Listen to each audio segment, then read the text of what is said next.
Oramos. Dios Santo y Padre, estamos acá reunidos en tu nombre, para tu honor, para tu gloria, porque vos nos salvaste, nos elegiste, nos llamaste y nos entregaste todas tus promesas y bendiciones a través de tu Hijo, porque Él es merecedor de todas esas promesas y bendiciones. Él las tiene y por Él nos las entregas a nosotros también. No siendo nada, no siendo nadie, al contrario, merecedores como todo el mundo del más grande castigo, que es la completa separación de tu presencia. Pero por Él, por Jesucristo, estamos unidos a vos y para siempre. Nunca, nada ni nadie nos va a poder separar de tu amor que es en Cristo Jesús nuestro Señor. Así que venimos, te queremos escuchar, como siempre, como cada domingo. Tu palabra es viva, tu palabra es eficaz, tu palabra es cortante, tiene filo, es poderosa.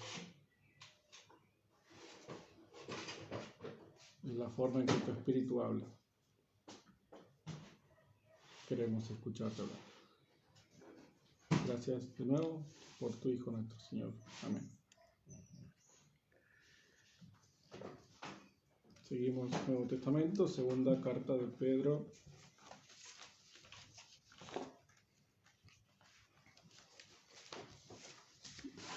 El apóstol en su primera carta. Vemos que el motivo de la carta por la que escribió Pedro era la persecución, y habíamos llamado una persecución entre comillas cotidiana, sino que sufrían porque se les burlaban o porque los presionaban amigos, familiares, vecinos o autoridades gubernamentales. Y Pedro entonces les escribe para animarlos a que vivan como corresponde, igualmente a pesar de las presiones, que respeten a todos incluso cuando no se los respete. Acá, en la segunda carta de Pedro, el problema es otro. Es un problema muy conocido que se toca en casi toda la Biblia, que es el peligro constante de los falsos maestros. Otra vez, los falsos profetas son los protagonistas, se podría decir, de un escrito en la Biblia. Entonces, ¿qué hace Pedro? Los motiva a que no los escuchen, los ignoren, que resistan las mentiras de estos falsos maestros, los corrige una mentira doctrinal que estaban difundiendo y bueno, los exhorta a que vivan de vuelta como corresponde, ignorando a estos falsos maestros. Y vemos entonces por las dos cartas de Pedro que él es o era un gran motivador. Él era un verdadero motivador, ¿sí? No era un motivador moderno que dice cree en vos mismo o Dios va a ayudarte a cumplir tus deseos, solamente tenés que confiar y creer en vos y en Dios. No. Era un motivador que te decía las verdades, como vimos en la primera, verdades teológicas, verdades bíblicas, para que vos creyendo en eso entonces tengas motivo para seguir adelante. Entonces vamos a ver cómo en esta segunda carta Pedro nos motiva, nos alienta a resistir firmes contra los ataques de la mentira contra la iglesia, que es columna y baluarte de la verdad. Y tiene 3 capítulos la carta, está más o menos entonces dividido por temas. El capítulo 1, 2 y 3 son 3 temas distintos. En el capítulo 1 tenemos una introducción. Y todo el capítulo 1 es la introducción para los temas que va a tratar después en los otros 2 capítulos. Y leemos después del saludo en el versículo 1, dice el versículo 2, que Dios les dé cada vez más de su generoso amor y paz a través del conocimiento que ustedes tienen de Dios y de nuestro Señor Jesús. Generoso amor, es decir, gracia y paz a través del conocimiento que ustedes tienen de Dios y de nuestro Señor Jesucristo. Esa es una palabra clave en segunda de Pedro. Conocimiento, cómo llega la gracia y la paz de Dios a través de conocer a Dios y a su Hijo. Y dice entonces, versículo 3, que con su poder divino Jesús nos da todo lo que necesitamos para dedicar nuestra vida a Dios. Todo lo tenemos porque le conocemos a Él, porque lo conocemos a Él. El conocer a Él te da todo lo necesario para vivir en esta vida de acuerdo a la palabra de Dios, que eso entonces te lleva al cielo. Vivir de acuerdo a la voluntad de Dios te lleva al cielo, no porque seamos salvos por obras, sino porque la fe te hace obrar de manera dedicada al Señor. Y eso entonces viene por el conocimiento de Dios y de Jesucristo. Todo lo tenemos porque lo conocemos a Él. El capítulo 1 trata de eso, de las bendiciones que tenemos porque lo conocemos a Él, o lo que significa el conocerlo a Él. Versículo 4 nos dio promesas preciosas y valiosas, y confiando en ellas, ustedes serán semejantes a Dios y podrán escapar del mundo, el cual será destruido a causa de los malos deseos de los seres humanos. Conocimiento de Dios y de su Hijo, poder para escapar del mundo que va a ser condenado. El conocerlo a Él te hace escaparte de la condenación. Y exhorta entonces, diciendo el versículo 5, como ya tienen esas promesas, es decir, como lo conocen a Dios y recibieron sus promesas, ¿promesas de qué? De la herencia, ya lo vimos, herencia que no se marchita, que no cambia, que no se pierde, y las promesas de la fidelidad de Dios, de su amor, de su gracia abundante, la promesa específicamente de la vida eterna. Que ustedes tienen todas esas promesas a través de su y a través del Hijo de Dios, y como Dios no miente, no cambia, esas promesas se cumplen, entonces ahora esfuércense por mejorar su vida.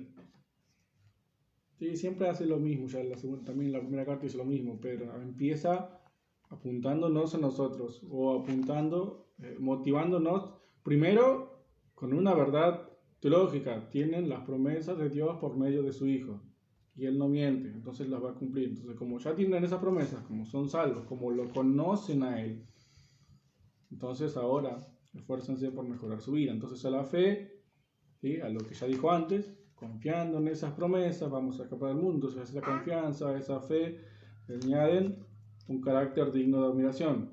¿Sí? Esto también ya lo vimos. Incriticable, irreprochable, intachable. Al carácter le añaden conocimiento. Ahí está otra vez la palabra. Al conocimiento le añaden dominio propio. Es decir, confías. La fe te hace cambiar, va cambiando tu carácter. Le agregas el conocimiento para seguir, como dice Romanos 12:2, transformando tu entendimiento mediante la renovación, transformando tu mente mediante la renovación del entendimiento.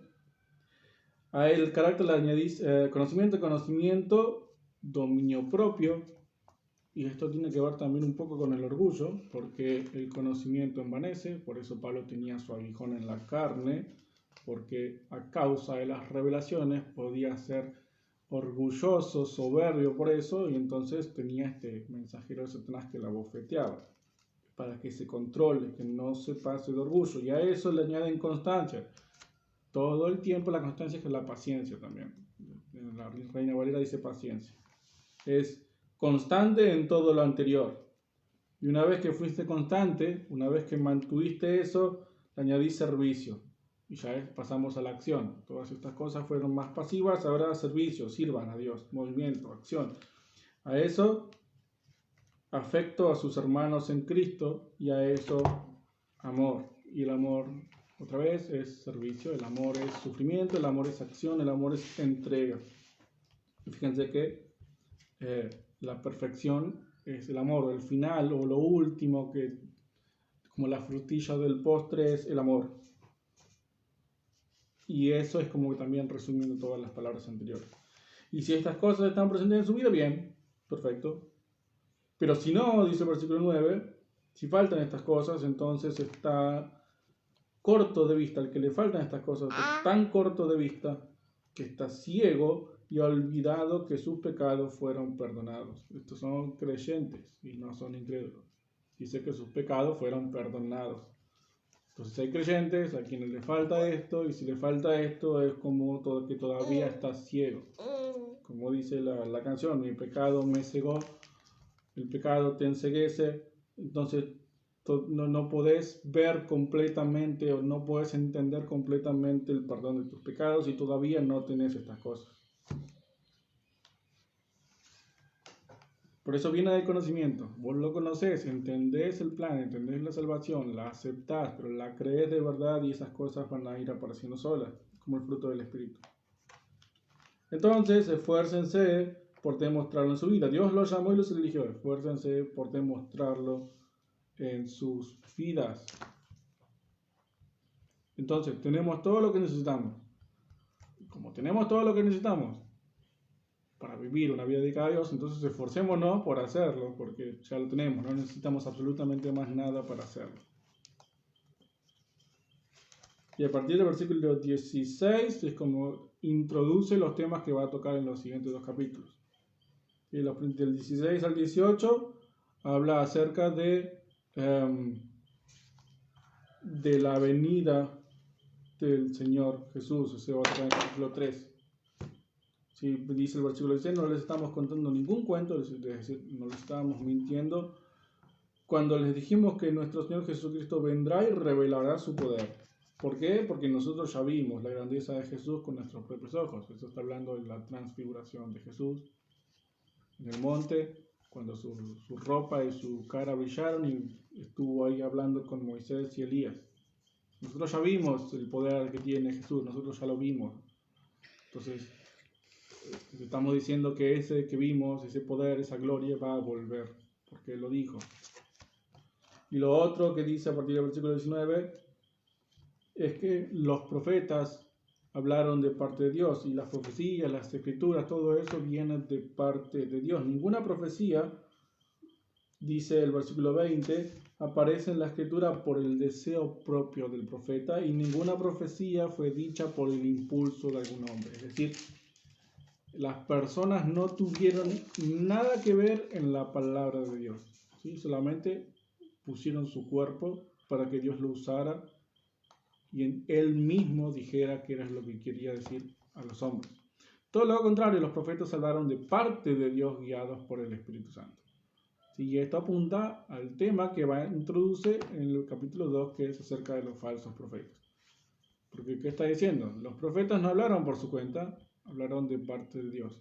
Ahora en el capítulo 2, sí, es el primer tema importante, o segundo tema importante, el primero es el conocimiento, los falsos profetas. En el pasado dice, hubo falsos profetas, y continúa, también los habrá entre ustedes. Se hablará entre, es importante porque significa que los falsos profetas están dentro de la iglesia, están infiltrados. ¿Y qué sigue diciendo inmediatamente? Sin que ustedes se den cuenta, ellos les darán falsas enseñanzas que los llevarán a ustedes a la condenación. Si no está diciendo que quizás se den cuenta o que tienen que estar atentos, sí hay que estar atentos, pero algunos de ellos van a estar ahí sin que nadie se dé cuenta nunca. Pero Pablo acá, nos da algunas características de estos falsos profetas para que estemos atentos igualmente. Y la primera característica muy importante es que estos hombres actúan según sus propios deseos. Antes que eso, lo importante, el versículo 2 dice, muchos los seguirán en su conducta indecente. Muchos seguirán a estos falsos maestros que siempre hubo, que hay y siempre va a haber, metidos entre los verdaderos creyentes, y muchos los van a seguir. Y esto me recuerda a las palabras de nuestro Señor cuando dijo que muchos son los llamados, pero pocos los escogidos. Y vean el contraste. Pocos escogidos, es decir, pocos seguidores de Cristo y muchos seguidores de falsos profetas. pocos son los que siguen a Cristo de verdad y muchos son los que siguen a estos falsos profetas. Y ahora sí, actúan según sus propios deseos. Versículo 3, lo que en realidad quieren los falsos maestros, y esta es la motivación principal de ellos, es quitarles su dinero y explotarlos con engaños. El falso maestro lo primero que quiere es plata, es dinero. Después quiere poder, quiere fama, quiere muchas otras cosas, pero lo primero que quiere es dinero. Para ellos es un trabajo, es un esfuerzo que tienen que hacer porque ese es su trabajo que eligieron para hacer dinero. Y explotan a la gente con engaño. En el versículo 12 dice que actúan sin pensar, es decir, no usan la razón, sino que usan su corazón, como animales que nacen para ser atrapados y muertos y terminarán como esos animales. ¿Sí? Son gente que actúa por instinto, que actúa con la carne. ¿Por qué? Porque son carnales, porque son del mundo. No piensan, no razonan, no les importa, se mueven por impulsos. Ellos hacen lo que dice el mundo en las publicidades. ¿Sí? Seguí a tu corazón, hace caso a tu corazón. No sabes qué hacer, hazle caso a tu corazón. Y el versículo 14 dice que no pueden ver a una mujer sin desvestirla con la mirada. Es su pecado permanente. La palabra permanente en la Reina Valera y en otras versiones tiene otro significado. Está hablando de un pecado grave o un pecado notable o un pecado que destaca por entre los demás. Hacen pecar a las personas inestables, son avaros y expertos en aprovecharse de los demás. Ellos hacen el mal a otros, les pagan la moneda, disfrutan haciendo a la vista gorda, a la vista de todos los que le vienen en gana, dice el versículo 13, hacen lo que tienen ganas de hacer. No les importa absolutamente nada. Nada. Y dice el versículo 18 y 19 que buscan impresionar a la gente con sus palabras, que en realidad no valen nada. Con sus malos deseos y consejos seducen a quienes a duras penas logran escapar de los que viven en el error.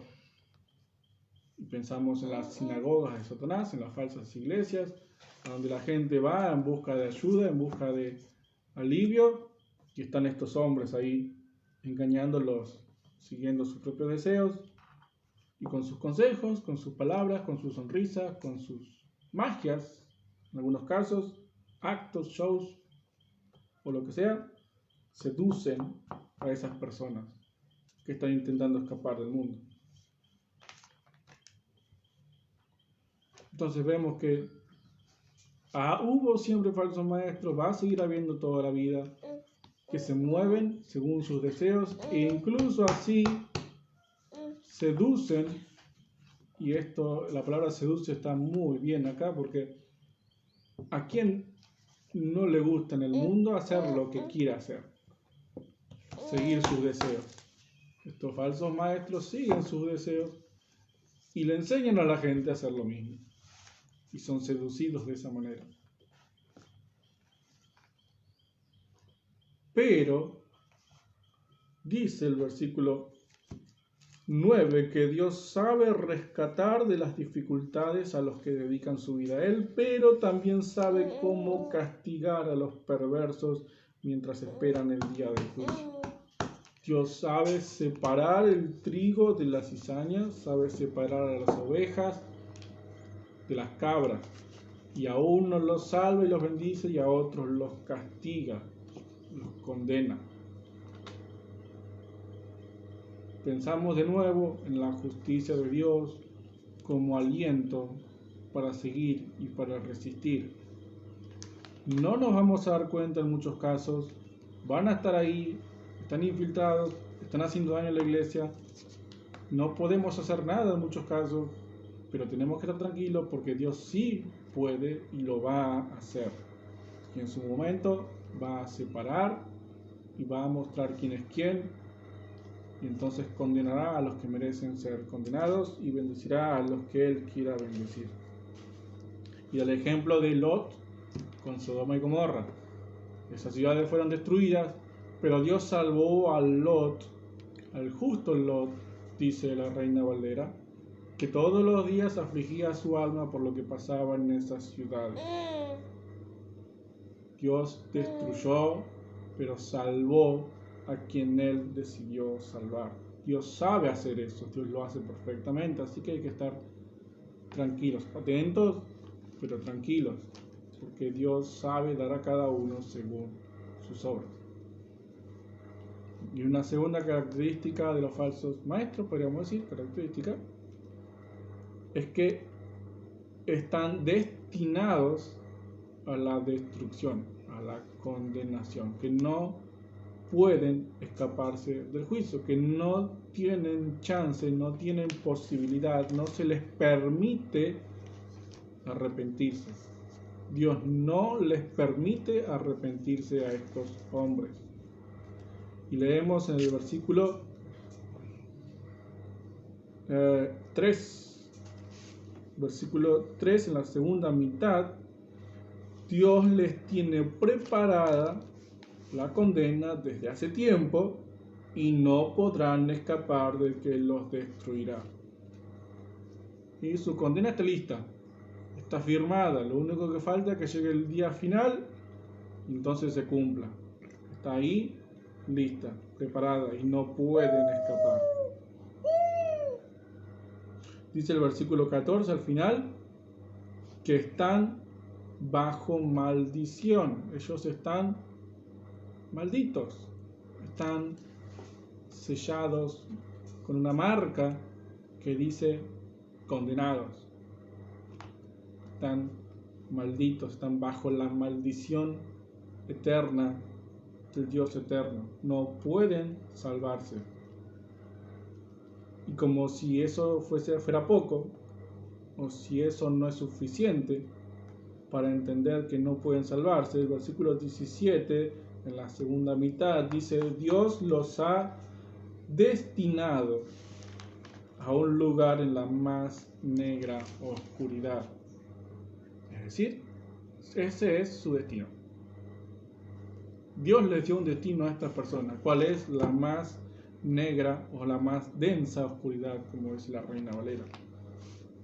¿Sí? La oscuridad o las tinieblas es una forma de referirse al infierno. Y el Señor le decía tinieblas. ¿Sí? Expulsar a las tinieblas de afuera. Las tinieblas de afuera, donde será el lloro y el crujir de dientes. Ese es el destino de los falsos profetas, de todos los falsos profetas.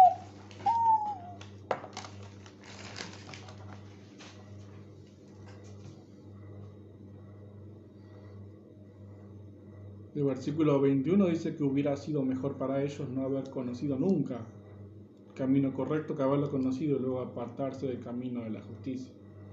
Sí, porque recordamos, salen de la iglesia, ellos conocen la Biblia, conocen la verdad, saben el Evangelio. Muchos son teólogos. Bueno, hubiera sido mejor que jamás hubieran conocido que esa vida de falso profeta. Y esto es lo que dice también Hebreos en el capítulo 6, y acerca de los que reciben constantemente la palabra, la vida, participan de los dones del Espíritu, están en tiempo, reciben la lluvia, pero no producen frutos, sino cardos y espinos. Entonces esos están próximos a ser maldecidos. Entonces los falsos profetas existen, siempre tienen sus seguidores que son seducidos y engañados, pero Dios sabe castigar y bendecir a cada uno según sus obras, y a estos hombres los destinó para la condenación. Entonces después Pedro, de que nos dice que lo conocemos, que nos da cierta tranquilidad respecto a los falsos maestros, refuta entonces la enseñanza de estas personas, de algunos que estaban dando vueltas en aquella época, diciendo que Jesús no va a volver. que era mentira. ¿Sí? Porque estaba tardando mucho, porque no pasaba nada. Y lo hace primero aclarando dos cosas que hay que tener en cuenta. Versículo 3 y versículo 8, fíjese lo que dice. Es importante que entiendan, continúa. Y después dice, no ignoren esto, hermanos. O sea, que va a destacar dos cosas a tener en cuenta respecto a la segunda venida de Jesús. Primero, en los últimos días va a haber gente que va a vivir solo para sus malos deseos y se burlará de ustedes. Dirán, Jesús prometió regresar, pero ¿dónde está? Nuestros padres ya murieron y el mundo sigue igual que cuando fue creado. Es decir, había gente, sobre todo falsos maestros, y gente que le creía a ellos que decía, no está pasando nada, él dijo que iba a volver, pasaron años, murieron nuestros padres, y no cambió nada. Desde que el mundo fue creado no cambió nada, pero dice Pedro que ellos ignoran a propósito, dice quieren ignorar que hace mucho tiempo con la palabra de Dios se creó el cielo y la tierra. El cielo y la tierra fue creada a partir del agua y se mantiene por el agua. Después el mundo fue inundado y destruido con agua. Y esa misma palabra de Dios es la que sostiene la tierra y los cielos que ahora existen hasta que llegue el momento de su destrucción con el fuego en el día del juicio. Ellos ignoran que fue Dios el que creó la tierra y de las aguas salieron la tierra seca, que las aguas hacen que subsiste la vida, y esto tiene que ver con el tema biológico de la necesidad de toda vida del agua para subsistir. Pero el agua, así como te da la vida, también Dios la utilizó para quitar la vida en el diluvio. Y todo lo hizo con su palabra, y esa misma palabra es la que hoy sostiene la tierra hasta que llegue el momento de su destrucción, que ya no será con agua, porque Dios prometió que no sería así, sino con fuego. Y ellos ignoran que es Dios quien sostiene todo, quien decide el curso de la vida y el destino de la tierra. Y no ignoren esto, la segunda parte, que es que sus tiempos son diferentes. Para el Señor un día es como 1000 años y 1000 años son como un día. ¿Sí? Para ustedes pasó mucho tiempo, ven que no está pasando nada, pero para Él el tiempo es distinto. Y esto no quiere decir que Él percibe un día como si fuesen 1000 años, tal como lo dice acá, y 1000 años para Él pasan muy rápido porque es como un día. No. Está diciendo que para Él el tiempo no existe. Y esto ya lo vimos cuando hablamos de su eternidad. Él es eterno, para Él el tiempo no existe como lo conocemos nosotros. Él vive en un indivisible presente, Él tiene todo delante de sí. Así que para Él es lo mismo un día que 1000 años, y es lo mismo 1000 años que un día, no existe el tiempo para Él. Él no ve, no percibe el tiempo como nosotros, entonces no está tardando. Es imposible que Él tarde porque Él está en el presente. Entonces no es que el Señor se tarde en cumplir lo que prometió como piensa la gente. Lo que pasa es que Dios es paciente porque no quiere que nadie sea destruido, sino que todos cambien su vida y dejen de pecar. Es decir, que se arrepientan. ¿Sí? Lo que se percibe como tardanza, lo que nosotros con nuestra concepción del tiempo percibimos como tardanza, como que no pasa nada, como que no cambió nada desde el principio, es incorrecto. Eso en realidad es Dios siendo paciente con nosotros porque quiere o espera o desea que la gente se arrepienta, toda la gente se arrepienta. Si ese es su deseo, no es su voluntad. Si Él desearía, le gustaría que todos se arrepientan. Entonces Él es paciente. La segunda venida del Señor se tarda, entre comillas, por su paciencia. Si viniera ya, la mayor parte del mundo sería condenada. Cualquiera que desea en el mundo que llegue el día del juicio o que termine, lo que está deseando es su propia condenación, si es que no se arrepintió y creyó. Entonces, en el día en que el Señor regrese, dice el versículo 10, es decir, dejamos claro ya que no es que mintió ni que está tardando, sino que está siendo paciente, entonces va a volver. Cuando regrese, Lo va a hacer de sorpresa como un ladrón, es decir, va a llegar un día en el que vos no te lo esperes. Hay señales, ¿sí? Ya lo dijo el Señor, presten atención a las señales, tengan en cuenta la higuera. Hay señales que los creyentes podemos ver porque no estamos en tinieblas, sino en la luz, y podemos ver, pero el día exacto y la hora nadie lo sabe, y va a llegar de sorpresa. Y cuando venga, dice el versículo 11, todo será destruido. Y Él va a venir y va a destruir todo lo que conocemos hoy en día. Por lo tanto, piensen qué clase de personas deben ser y vivan una vida dedicada a servir a Dios. Fíjense cómo ahora está cerrando su carta volviendo al capítulo 1, otra vez motivando y exhortando a una vida dedicada al Señor. Esperen la llegada del día de Dios y hagan lo posible para que llegue pronto, es decir, deseenlo, órenlo, pídanle su vuelta. Estamos esperando el nuevo cielo y la nueva tierra que Dios nos prometió, y otra vez las promesas, donde se practica la justicia. Así que, estimados hermanos, a que están esperando que eso suceda, asegúrense de que su vida esté libre de pecado y busquen la paz con Dios. Esto es lo que también está escrito en la palabra, que aquel que tiene esta esperanza, es decir, de su segunda venida, se purifica a sí mismo, así como también Él es puro. Ya que están esperando que esto suceda, asegúrense de que su vida esté libre de pecado y busquen la paz con Dios. Y finalmente el versículo 17, así que tengan cuidado y no permitan que esos perversos los lleven por el mal camino, ni que su fe se debilite. Conozcan mejor a nuestro Señor y Salvador Jesucristo, y así recibirán cada vez más de su generoso amor, de su gracia.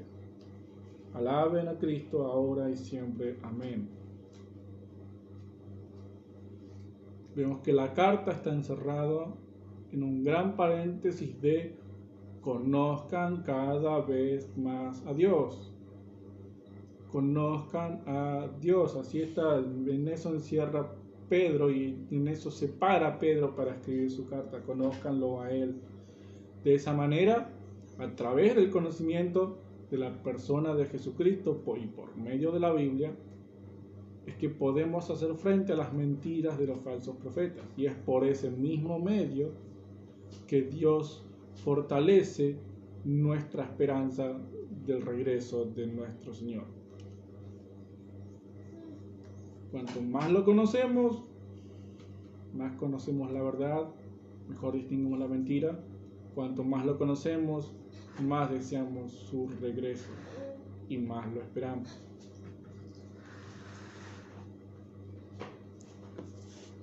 Y voy a terminar leyendo Proverbios capítulo 24, versículos 13 al 16, que podríamos decir que resume o condensa lo que acabamos de leer en segunda de Pedro. Proverbios 24, 13 al 16, que dice así: come, hijo mío, de la miel, porque es buena, y el panal es dulce a tu paladar. Así será a tu alma el conocimiento de la sabiduría. Si la hallares, tendrás recompensa, y al fin tu esperanza no será cortada. Oh impío, no aceches la tienda del justo, no saquees su cámara, porque 7 veces cae el justo y vuelve a levantarse, mas los impíos caerán en el mal. Conocimiento, esperanza y castigo de los impíos. Segunda de Pedro y Proverbios 24, 13 al 16. Conocimiento, esperanza y castigo de los impíos. Y hasta acá la segunda carta de Pedro. Vamos a orar y damos otra vez gracias, Padre, porque nos seguís hablando a pesar de nuestra rebeldía, de nuestro corazón todavía entumecido o endurecido. nos seguís hablando porque tu palabra penetra hasta el fondo de nuestros corazones y nuestras almas. Tiene poder, vos la mandás con un propósito y ese propósito se cumple siempre. Tarde o temprano, en algún momento, como tus tiempos son diferentes, las cosas se van a cumplir. Todo lo que vemos que no se cumple, que tarda, que no sucede, es porque lo estamos viendo mal.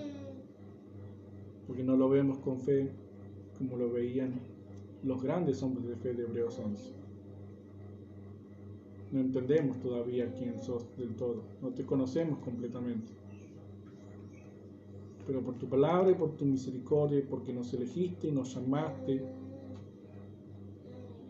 es que te estamos conociendo cada vez más.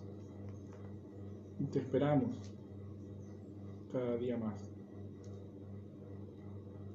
Que nuestras vidas te glorifiquen, te exalten tu nombre,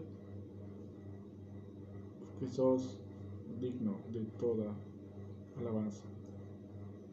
Así sea, gracias a tu Hijo, nuestro Señor, que nos salvó de la condenación por nuestros pecados y que va a volver sin tener nada que ver con el pecado para hacer justicia en el mundo y para llevarnos con Él y con vos para siempre. Amén.